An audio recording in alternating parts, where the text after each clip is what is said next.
এটা চাল, এই যে আমাকে মিনিকেট বলে দিয়েছে, এই যে দেখেন।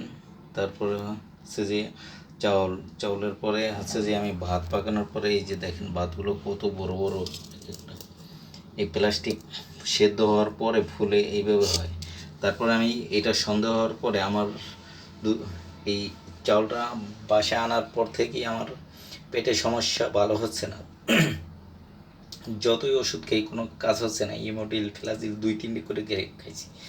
তারপর দেখেন আবার এই চাউলটা আমি এই সন্দেহ হওয়ার পরে আমি ইউটিউব দেখে বাজার পরে এই যে দেখেন, এই যে তেল যাই গেছে, এই যে এই দেখেন, এই যে দেখেন, এই পরে কড়াইতে দেওয়ার পরে এই ছোটো ছোটো হয়ে গেছে একেবারে।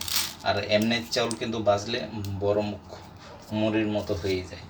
এই তারপরে ওখান থেকে অল্প কিছু নিয়ে আমি এই যে এই ভাজি, এটা এই যে প্লাস্টিক হয়ে গেছে, এই যে এই দেখেন,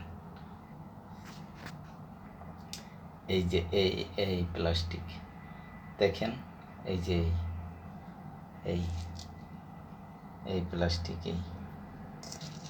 এই আর এমনি চাউল কিন্তু গুঁড়ি হয়ে যেত। এই যে দেখেন, দেখেন আপনারা একটু, এই এটা আমি রেখে দিলাম, কালকে আমি দোকানে নিয়ে যাব।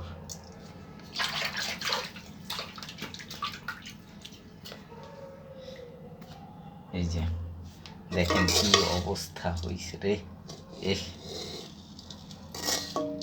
আল্লাহ মাফ করুক, আমাদের বাসায় রাখুক আল্লাহ। আমরা কি খাইতেছি,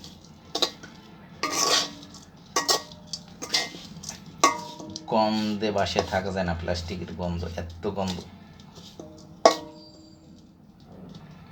এই যে এই দেখেন, এই